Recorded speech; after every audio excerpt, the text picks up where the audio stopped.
The 2022 BMW M8 Csl. BMW has been testing an odd-looking BMW 8 Series. On the outside, the car looks like a normal BMW M8, but with a few very distinctive differences. We have known for a while that BMW has been cooking something else based on the 8 Series, and all evidence suggests that it will be a hotter version of the car, sitting above the M8 competition.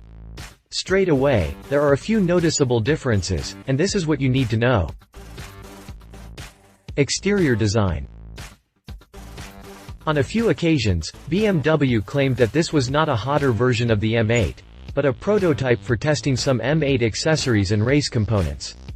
There were even rumors that BMW was using the 8 Series test mule to develop a mid-engine supercar, but that seems a bit far-fetched given the car's proportions and the company's future plans. What we see is a front grille with no mesh, for improved cooling, as well as a more aggressive front splitter.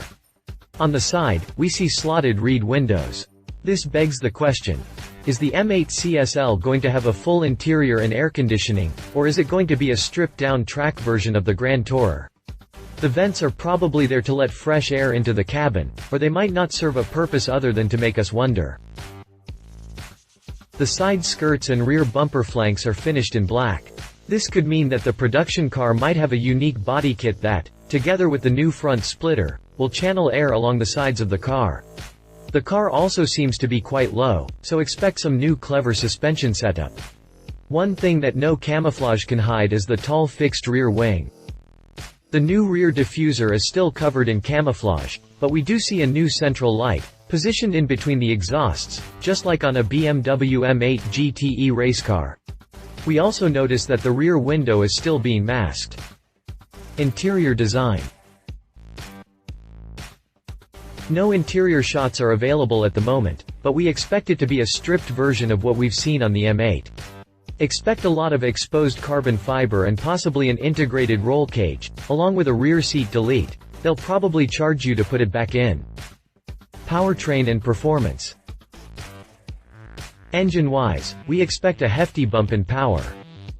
Given the M8 competition's 625 horsepower figure, we expect to see close to 700 horsepower in this sportier interpretation. By now, the 8-speed ZF automatic has been established as BMW's go-to transmission unit. It is expected to get a new remap, favoring more aggressive driving and shifting.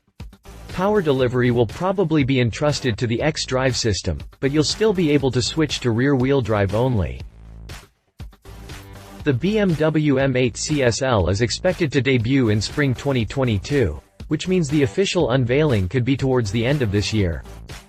Pricing.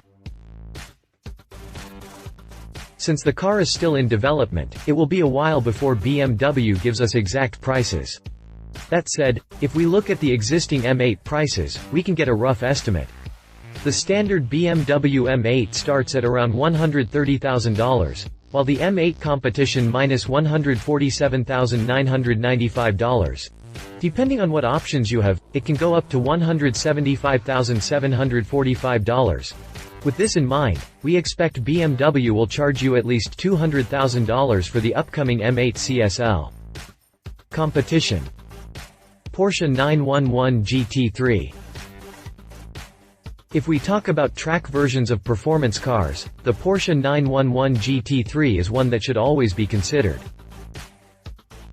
Still holding the title of the fastest normally aspirated road-going 911, the GT3 is as track-focused as ever.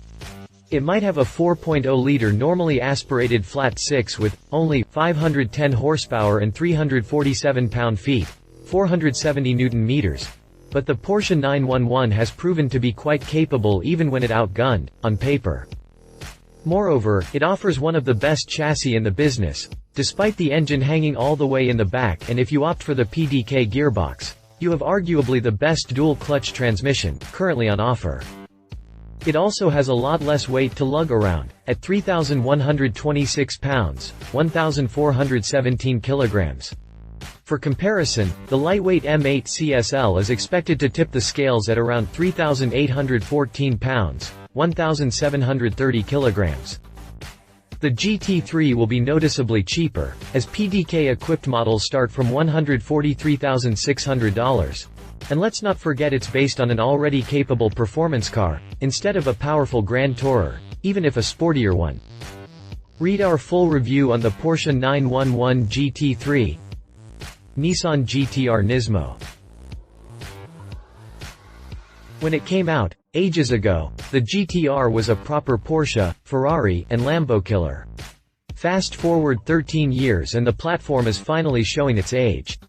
The GT-R used to be a supercar bargain, but its prolonged lifespan changed that.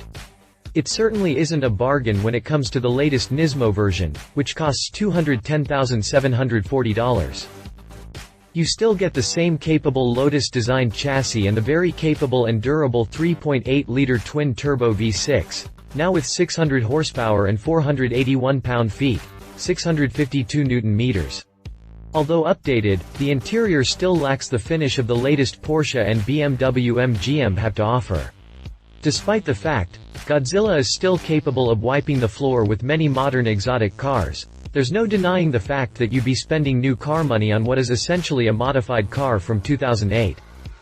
Read our full review on the Nissan GT-R Nismo. Final thoughts. The BMW M8 Csl is a bold move from BMW. With this, the Bavarian carmaker wants to prove that you can indeed put a fat man in a pair of running shoes and it will make him an athlete.